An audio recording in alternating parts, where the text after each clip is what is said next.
After so many of you asked me to try Richard Burns Rally, and even though I kept avoiding it for a few reasons that I'm gonna talk about later in this video, I finally did give it a try. Hello guys and welcome back to my channel, long time no see. But as I said in the latest post, I'm a bit busy with some home improvements. Unfortunately, we ran into some complications and they are not going as planned, so they may extend all the way until Christmas. This means that my schedule will still be kinda busy for a few more months. While watching YouTube videos about RBR, I mostly heard about how hard is it to drive and that the goal is just to survive and make it to the end of the stage. But to be honest, I wasn't impressed at all. It felt just like switching to any other racing game where you need a race or two to readjust. This is literally my second attempt at racing in RBR, with the first being about getting the controls and force feedback right and setting the co-driver. Unfortunately, my DIY joystick handbrake won't work along with the Fanatec wheel in RBR, so that's why you'll see me mess some of the square turns or acute hairpins. Some videos I watched were from real professional rally drivers and they kept on talking about some aspects that are not as realistic as some may present, and after a few runs I kinda confirmed them as well. Not from a professional rally driver perspective, because I'm not one, yet, but from comparing this game with other games that professional rally drivers praise, like Dirt Rally 2 or EWRC. Here I'm talking about the grip, the braking, and the car's rotation. All professional rally drivers who played RBR said that the braking, especially on dirt and gravel, is very poor, and to me, compared to other titles, it felt the same. They state that with a good set of gravel tires, you have an unbelievable amount of grip in real life. Same for the car's rotation before tight corners. Trying to do a Scandinavian flick in RBR is much harder than in EWRC or Dirt Rally 2. This of course depends on the car chassis, blah blah blah, but some rally drivers claim that even with a sedan, it is way easier to do it in real life than in Richard Burns Rally. Another thing that felt weird was sometimes after losing control, even though I was fast enough to counter the steering wheel, hit the gas or whatever, the car just won't get back on its feet and move on. It was just sliding and not responding to any of my inputs until I hit something, stopped, and I had to reset from there.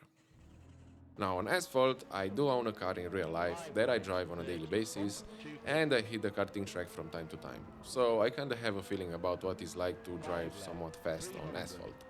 Not like a Zero Corsa or WRC fast, but you get the idea.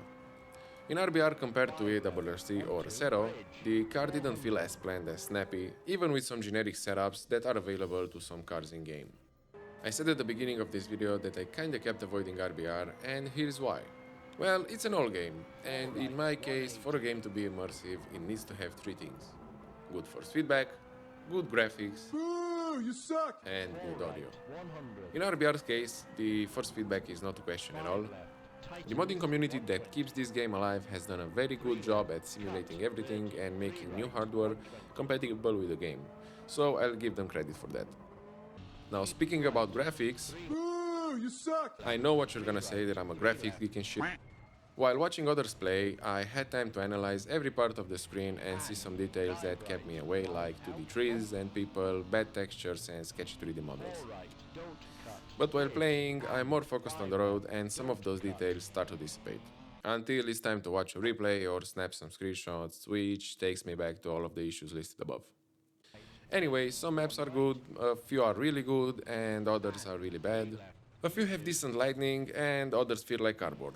Most of them don't even have shadows. I mean, the fact that there is no constant graphical fidelity is what bothers me the most. Don't get me wrong, I do play old games from time to time, but those are also games that I played when I was young, so nostalgia is a bigger factor than the graphics in this case.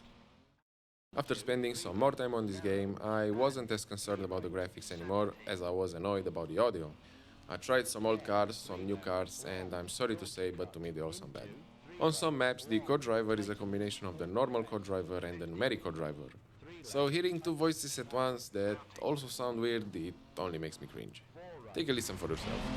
And 4 right, 50, 3 left, 50, 4 left, 50, over crest, 70, over crest, caution, 30, square right, 50.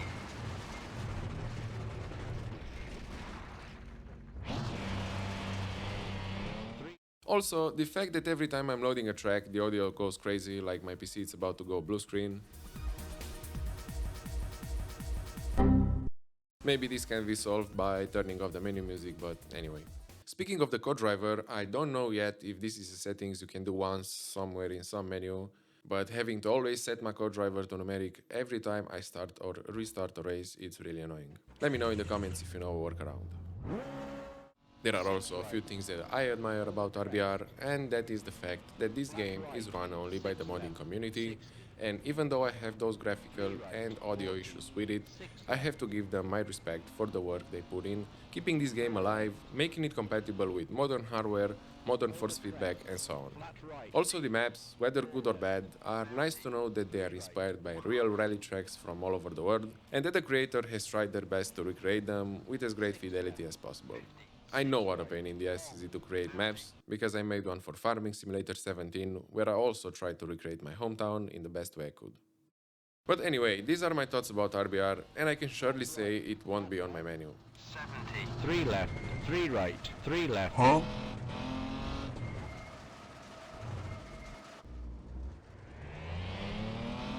Hopefully in the coming months I will be able to get the shifter and handbrake from Fanatec and give it another try, just because.